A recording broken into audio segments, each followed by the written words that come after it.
WhatsApp guys, welcome back to our YouTube channel and a new video. तो भाई आज हम बात करने वाले हैं कि कौन कौन से पैरामीटर्स आपको ध्यान रखने चाहिए जब भी आप किसी स्टॉक में अपनी पोजीशन बना रहे हो।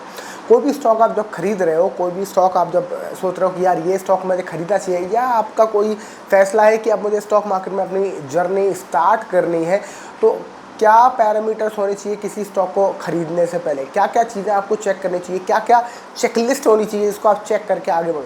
तो आज हम इस वीडियो में इसी बारे में बात करने वाले हैं। पहले भी मैंने कुछ वीडियोस बनाए हैं इस चेकलिस्ट के ऊपर, पर अब जैसे जैसे मेरी इन्फॉर्मेशन बढ़ती आ रही है, मुझे लगता है कि हमें अपडेटेड वीडियो बनाना चाहिए, क्योंकि अब मेरे जो चेकलिस्ट के पैरामीटर्स हैं वो बढ़ चुके हैं और अब मैं और ज़्यादा चीज़ें चेक करता हूँ पहले से कंपैरिजन में। पहले कुछ चीज़ें चेक करते थे, पर अब तो काफ़ी तरीके से एक ही स्टॉक को हम एनालाइज करते हैं, जिससे कि हमें सिर्फ और सिर्फ वो स्टॉक मिले जो मतलब हम अपनी एंड से जितना हम बेहतर अपना एनालिसिस कर पाएँ वो कर सकते हैं, और जितना हम कोशिश करें उसकी बाल की खाल निकालने की वो कोशिश कर सकें। हम जितना ज़्यादा हम डीप डाउन कर चुके हैं एक एक फाइनेंशियल छोटी छोटी चीज़ों पैरामीटर्स में घुस के, और उसके बाद फिर हम छोड़ दें, क्योंकि ultimately you can not predict किसी भी शेयर का भविष्य, क्योंकि वो कुछ नहीं पता क्या टर्न अराउंड आ जाए, कौन सी कंपनी उसको खरीद ले, क्या पता एक बेकार कंपनियों पर। जैसे कि फॉर एग्जांपल वॉरेन बफेट ने बर्कशायर हाथवे एक कंपनी को खरीदा जो कि टेक्सटाइल कंपनी थी, और बाद में उन्होंने उसको इन्वेस्टमेंट कंपनी बना दिया।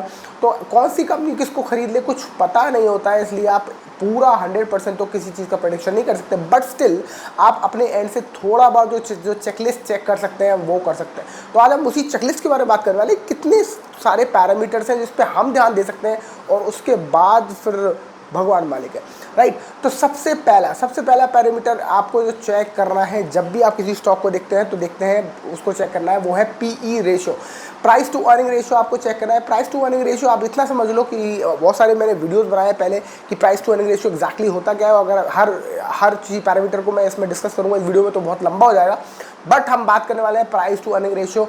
तो प्राइस टू अर्निंग रेशियो आपको होना कितना चाहिए, तो किसी भी स्टॉक का अगर 25 के आसपास का प्राइस टू अर्निंग रेशियो है तो आप उसमें पोजीशन बना सकते हैं। तो आपको लगेगा ठीक है यार, थोड़ा सा ठीक ठाक है। अगर उसके बाद 50 तक पहुंच गया, थोड़ा सा आपको महंगा लग सकता है, और 50 के ऊपर है तो आपको ऐसे स्टॉक में नहीं घुसना चाहिए, क्योंकि वो बहुत ज़्यादा एक्सपेंसिव है। हालांकि that is a different thing कि जो स्मॉल कैप स्टॉक्स होते हैं उसमें high price to earning ratio भी चल जाता है, क्योंकि उसमें ग्रोथ बहुत ज़्यादा होती है अगर उसके सारे पैरामीटर सही है तो।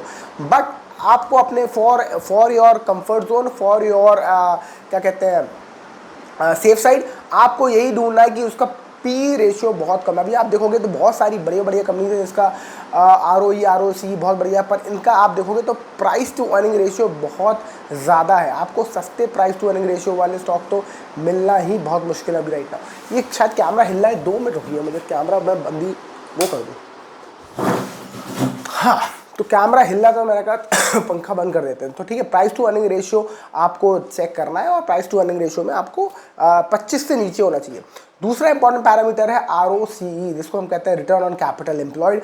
ये आपको देखना है कि return on capital employed basically होता क्या है कि आप कितना कंपनी जितना पैसा लगा रही है, जितना वो पैसा लगा रही है उस पर कितना पैसा कमा रही है, कितना उसका जितना भी उसका इन्वेस्टमेंट है, जितना भी उसका ब्याज लेके उसने सारा इंटरेस्ट ले रखा है, जितना भी उसने बिजनेस में पैसा लगाया है उस बिजनेस पे वो कितना पैसा कमा रही है।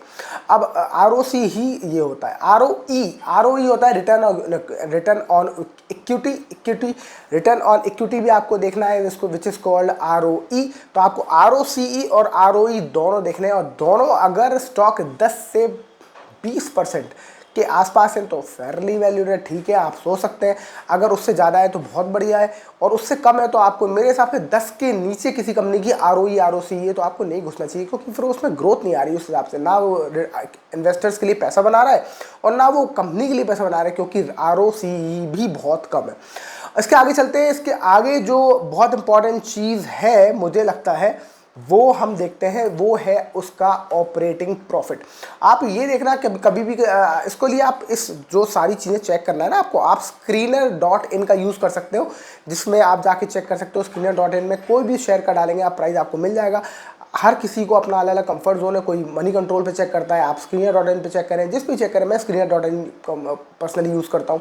तो आप स्क्रीनर.इन में जाइए और ढूंढिए ऑपरेटिंग प्रॉफिट। ऑपरेटिंग प्रॉफिट देखिए तो ये कोशिश करिए कि ऑपरेटिंग प्रॉफिट जितना भी है पिछले 5 साल या पिछले 3 साल का कंसिस्टेंटली क्वार्टरली वाइज उसका बढ़ना चाहिए, थोड़ा थोड़ा भी बढ़ रहा हो पर लगातार बढ़ना चाहिए। इसका मतलब ये कंसिस्टेंटली कंपनी प्रॉफिट बना रही है, ठीक है। उसके बाद जो नेक्स्ट पैरामीटर आपको चेक करना चाहिए वो है कैश फ्लो।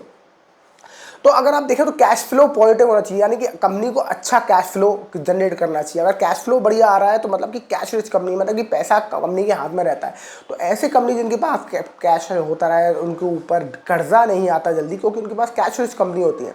अब आप देखोगे कैश पॉजिटिव में है, पर बहुत सारी कंपनी में कैश आपको माइनस में मिलेगा, और ये ज़्यादातर होते हैं बैंक्स। अब बैंक्स का कैश फ्लो आपको माइनस में इसलिए दिखता है क्योंकि कैश रिच नहीं होते, वो कैश होता है मतलब बेसिकली वो कैश के ही तो धंधा करते हैं, वो कैश ही तो देते हैं अल्टीमेटली। तो कैश देते हैं लोगों को, फाइनेंस करते हैं, तभी तो उनके पास माइनस में कैश होता है। तो आप बैंक में जो माइनस का कैश होता है आप उसको अवॉइड कर सकते हैं, बट किसी और कंपनीज जो भी और भी कोई धंधा है, कोई भी बिजनेस आप एनालाइज कर रहे हैं, तो उसमें आप ये कोशिश करिए कि पॉजिटिव कैश फ्लो हो और कैश फ्लो लगातार बढ़ रहा हो, तो उससे अच्छी कोई बात नहीं। कैश फ्लो आप ये भी ध्यान रख सकते हैं कि मैंने वो एक बार बताया आपको, राकेश झुनझुनवाला ने जो इंडिकेट किया था, एक बहुत ही बढ़िया तरीका है। इसमें आपको ये देखना है कि कंपनी का जो मार्केट कैप है, जो कंपनी का मार्केट कैप है टोटल, वो कैश फ्लो का 30 गुना होना चाहिए। 30 गुना से अगर ज़्यादा है तो कंपनी थोड़ी सी ज़्यादा ओवर वैल्यूड है, और 30 गुना से अंदर है तो समझो अंडर वैल्यूड है। तो ये आप कैश फ्लो से एक बार ज़रूर मैच कर सकते हो, कैश फ्लो को एक बार मल्टीप्लाई करके 30 से एक बार चेक कर सकते हो कंपनी का मार्केट कैप, और इस तरीके से आप इसको एक बार और एनालाइज कर सकते हो। और आखिरी सबसे इंपॉर्टेंट पैरामीटर जो मैं इसमें हमेशा चेक करता हूँ किसी भी स्टॉक में, वो होता है प्रोमोटर होल्डिंग। प्रोमोटर होल्डिंग में आपको सबसे पहले देखना है कि जो हमारा प्रोमोटर है उसके पास कितने % शेयर। अगर प्रोमोटर के पास 50% के ऊपर शेयर है तो समझो आप ठीक है, कोई दिक्कत नहीं, कंपनी के पास, अपनी कंपनी के पास अच्छी प्रोमोटर होल्डिंग है। अगर 50 के नीचे है तो आपको थोड़ा कॉशियस होना चाहिए, आपको थोड़ा कॉशियस होना चाहिए। और कि कंपनी के प्रोमोटर, कंपनी का मालिक ही क्यों शेयर बेच रहा है या क्यों शेयर प्लेज कर रहा है। अगर कर रहे हैं यानी कि उसको अपने धंधे पे खुद ही भरोसा नहीं है। अगर उसको अपने धंधे पे खुद ही भरोसा नहीं तो आप उस शेयर में घुस के क्या ही करें। आप जितना भी फाइनेंशियल चेक कर लें, आप जितना भी कुछ चेक कर लें, पर याद रखिए कि आप कंपनी के मालिक से ज़्यादा तो ही जानते हो धंधे के बारे में, क्योंकि कंपनी का मालिक जिसने उस धंधे को सेटअप किया है उसको ज़्यादा मालूम है। तो अगर वो ही अपने शेयर बेच रहा है तो आप उस शेयर को खरीद के क्या करेंगे। तो याद रखिए कि जब भी आपको प्रोमोटर होल्डिंग 50 से नीचे मिल जाए तो आपको ये चेक करना है उसके बाद कि क्या एफआई और डीआई इसमें बहुत ज़्यादा माल खरीद रहे हैं। हो सकता है प्रोमोटर होल्डिंग कम इसलिए हो रही है, 50 के नीचे इसलिए जा रही है क्योंकि फॉरेन इंस्टीट्यूशनल इन्वेस्टर्स और डीआईआई डोमेस्टिक इंस्टीट्यूशनल इन्वेस्टर्स में माल खरीद रहे हैं। अगर ऐसा है और 50 के नीचे है होल्डिंग पर एफआई और डीआई की होल्डिंग बहुत ज़्यादा तेज़ है, बहुत ज़्यादा है, तो आप तब भी कंसिडर कर सकते हैं।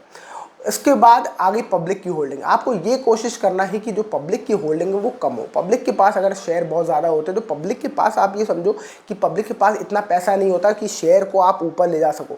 तो पब्लिक के पास क्योंकि शेयर को ऊपर ले जाने का इतना पावर नहीं है, इतना शेयर नहीं है, और वो जो पब्लिक के पास जो पैसा होता है वो बटा हुआ होता है बहुत सारे शेयर होल्डर्स के बीच में, तो इसलिए उस शेयर में थोड़ा सा तेज़ी आने में दिक्कत आती है। ऐसा नहीं है कि तेज़ी नहीं आती, उस शेयर में बिल्कुल आ सकती है, पर उस शेयर में दिक्कत ज़रूर आती है।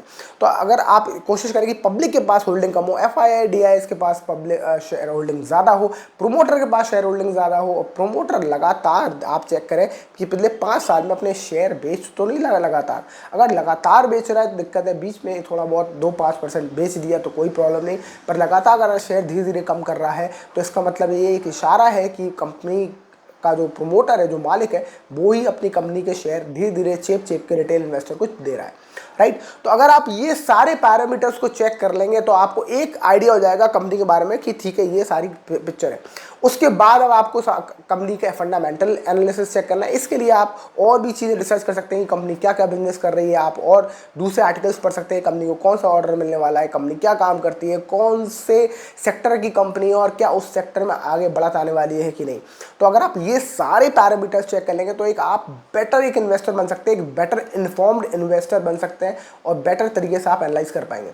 याद रखिए कि इतना सब कुछ इन्वेस्टमेंट करने से पहले, इतना कुछ एनालिसिस करने से पहले, करने के बाद भी you can not guarantee the success of the stock, क्योंकि कोई पता नहीं कि स्टॉक कितनी तेज़ भागेगा, कुछ पता नहीं कि वो पर्टिकुलर सेक्टर जिसमें आपने इन्वेस्ट किया हो उसका ही कुछ चेंज हो जाए, हो सकता है उस में रिवाइवल ना है, उस पर्टिकुलर स्टॉक में कोई प्रॉब्लम आ जाए, उसके धंधे में कोई प्रॉब्लम आ जाए, वो भी हो सकती है आगे जाके। पर अपने एंड से आप अगर इतना एनालिसिस कर लेते हैं तो आप अपने एंड से इससे ज़्यादा एनालिसिस आप नहीं कर सकते। और एक और बात याद रखिएगा, जब भी आप बहुत ज़्यादा एनालाइज करते हैं किसी स्टॉक को तो एक प्रॉब्लम होती है which is called analysis paralysis. अगर आप ज़्यादा एनालाइज करते हैं तो आपको पैरालिसिस हो जाता है, मतलब कि, और आप एक स्टॉक में पोजीशन बनाने से डरते हैं, क्योंकि कभी ना कभी कुछ ना कुछ न्यूज़ तो स्टॉक के बारे में बुरी आएगी, और जब बुरी स्टॉक के बारे में न्यूज़ आएगी तो आप बोलोगे अरे ये भी हो सकता है, अरे वो भी हो सकता है, पर इसमें ये है, पर उसमें वो है, और आप कभी एक स्टॉक में अच्छी पोजीशन नहीं बना पाएंगे। तो इसलिए मुझे लगता है कि थोड़ा थोड़ा मोटा मोटा आप एनालाइज कर सकते हैं, और थोड़ा थोड़ा आपको चीज़ें अवॉइड भी करना चाहिए, क्योंकि अगर आप बहुत ज़्यादा एनालिसिस पैरालिसिस में फंस जाएंगे तो कहते हैं ना, एक बड़ा अच्छा डायलॉग है किसी पुरानी मूवी का कि जब सोच गहरी हो जाए तो फैसले कमज़ोर पड़ जाते हैं। तो सोच बहुत ज़्यादा गहरी नहीं करनी दोस्त, फैसले कमज़ोर नहीं करने, थोड़ा बहुत एनालिसिस करना है अपने एंड से पूरा अच्छी तरीके से, और उसके बाद फिर छोड़ देना है आपको। फिर आपको सिर्फ स्टॉक को वॉच करना है, स्टॉक्स पे देखना है कि क्या हो रहा है, कौन खरीद रहा है, कितने प्रोजेक्ट मिल रहे हैं स्टॉक को, फिर आपको वैसे एनालिसिस करना है। पर हर छोटी चीज़, हर छोटी गिरावट पे पैनिक ना हो, क्योंकि वो आपको फैसला लेने में कमज़ोर कर देंगे। So that's it for this video. I hope आपको वीडियो में मजा आया हो। अगर येस तो लाइक शेयर एंड सब्सक्राइब, ये वीडियो जरूर शेयर करें अपने दोस्त के साथ, अगर वो भी स्टॉक मार्केट में इन्वेस्टमेंट स्टार्ट करना चाहता है या करता है। तो that's it for this video. I will see you in the next video. Thank you so much for watching. Bye bye.